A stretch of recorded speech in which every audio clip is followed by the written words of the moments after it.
All right.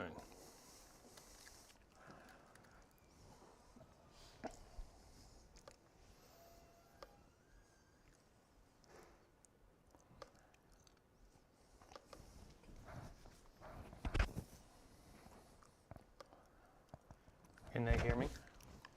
Live stream, can you hear me?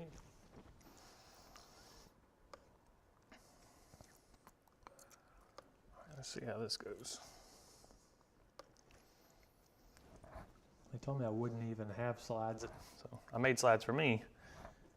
Perfect. There we go. All right.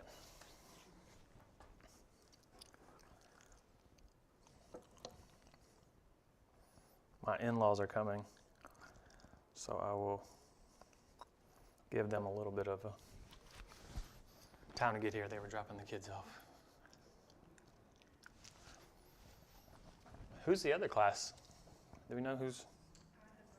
I know that David and Mike Green. Gotcha. The Jesus series. We're probably on. Gotcha. Yeah, Journey with Jesus. All right. I have to sit on this side today because the.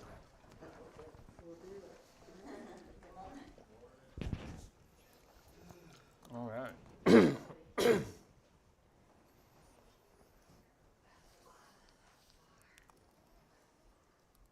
All right, perfect.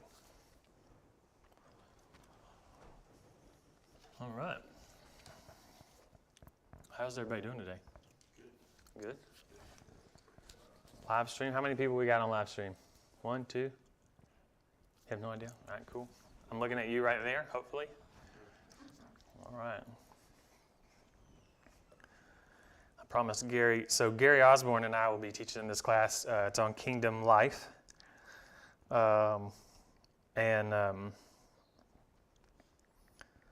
It's an extension of the Kingdom Sermon series that we were doing with church and everything. So I'm always excited when I get to teach with Gary. I'll tell you that story in just a minute. There we go. New recording. All right, Gary, this is for you. Hopefully he can hear me pretty good there. Okay, so my name is Jared Stokes. This is White's Ferry Road's Kingdom Life class. So Gary Osborne will be teaching this with me. I love Gary a lot. I've known him for a long time. I was in the youth group when he and a few of the other guys in college, in the college group, really got fired up and really kind of turned their life and started just an awesome little revival of people, and they were just evangelistic, and they got people coming to the church, and he was friends with some guys that I looked up to as well. And so Gary has been a big influence on my life in more ways than one. But when we decided to come back to White's Ferry Road, or we were thinking about it, I was in a tough place. We had just left a church and that had really shut down. And we were trying to figure out where were we going to go. I've grown up here most of my life. And I'll be honest, I hate church shopping. Like I hope I never have to do it again. But my wife and I were looking, and we came to White's Ferry Road, and she was like, "Hey, I kind of like White's Ferry Road. What are you thinking?" And I told her, I said, "I can go there." And she said, "What does that mean?" I was like, "I'm not really excited about any church right now. I'm really kind of hurt and don't want to go back to doing this. I just want to sit on the couch and go to bed and wake up and just coast a little bit." And I said, "But I can go to White's Ferry Road." She said, "Why?" And I said, "Well, because Gary Osborne's there. And that's the kind of guy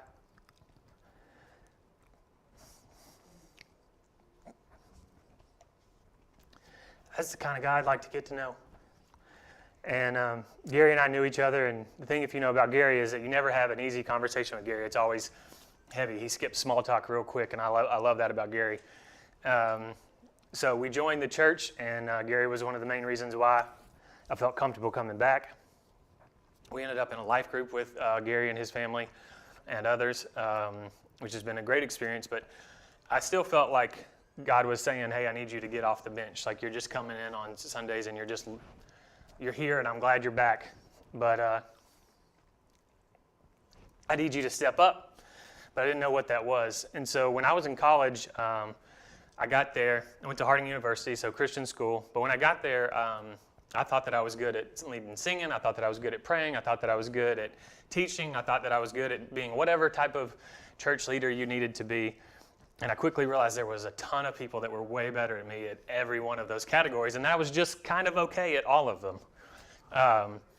But my dad had instilled in me that, when you're asked, you step up to the call or to the occasion. And so I kind of made a vow with God, like, humble me, you've humbled me, so I'm only going to speak or talk whenever asked. And so if somebody asked me to speak or to preach or to pray or to do whatever, I said yes. And we're in this life group, and I feel like God's trying to call me off the bench, and he's wrestling with me a little bit. And Gary Osborne comes to me and says, hey, do you want to teach a class on Ephesians? What Gary didn't know was that Ephesians class was kind of the death rattle sermon series that I did when we closed the last church I was a part of. And God was about to walk me back through those scriptures in a way that was crazy meaningful and crazy helpful to get my life back on track. And so, Gary, this is a small crowd, and so not many people are going to hear this, so there's no risk. You've been a good part of my life, and I hope that you know that. But not a lot of people will know that, so that way you can't get a big head. But so he asked me to do this class, and I was pumped. He said, hey, but I got to go out of town, so I need you to kick it off. And so he sent me an outline of kind of what he was thinking, and we're going back and forth. And as God does, he always works. We're sitting back and forth, and I said, look, you can't really talk about kingdom life if you don't talk about what the kingdom is, and you can't talk about what the kingdom is if you don't talk about the king. And so I think one of the things, that we have as a church, we have to remember is that this story, Old Testament and New Testament, is not about us, it's about Jesus. And it's about God restoring his people in whatever way it takes to get his people to come back, to restore that relationship to where we're walking in the garden with Jesus. And so my father-in-law and I were talking about this yesterday. Like, there was a kingdom that was set up. The Israelites were a kingdom. They were an entity. They were God's chosen people. And so I think we're going to start on this premise. If you don't necessarily agree with this premise, then we can talk about it later and study and get there. But the premise is that the Old Testament is a callback to who Jesus is.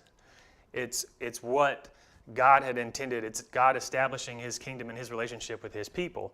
And from there, then, the New Testament picks up, because the Old Testament basically says the king is coming, there's a Savior coming, the people will be restored. And then the New Testament is all about how those prophecies and all those prophets were being fulfilled in Jesus. And then Jesus completes that story with a death, burial, and resurrection. And the reason why we know this is because the Old Testament does a really good job of giving us some very interesting clues as to who Jesus is and who the kingdom is. So first we have to realize in Daniel, it talks about Nebuchadnezzar's dream. And so if you know anything about Daniel, the people of Israel had been captured.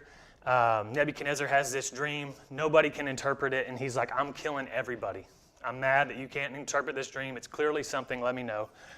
And so what I love about Daniel is, one, Daniel, even before he goes, he petitions that Nebuchadnezzar not kill everybody if he can interpret this dream correctly, which shows Daniel's heart. He's looking out for his people, which if you're about the kingdom, you're about the people of God. You're about the people of the king.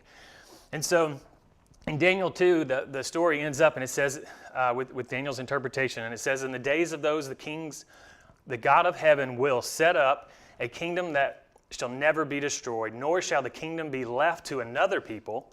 It shall break in pieces all these kingdoms and bring to them an end, and it shall stand forever. And this is one of my favorite parts. Just as you saw that a stone was cut from a mountain by no human hand, and it broke the pieces of iron, bronze, clay, silver, and gold, a great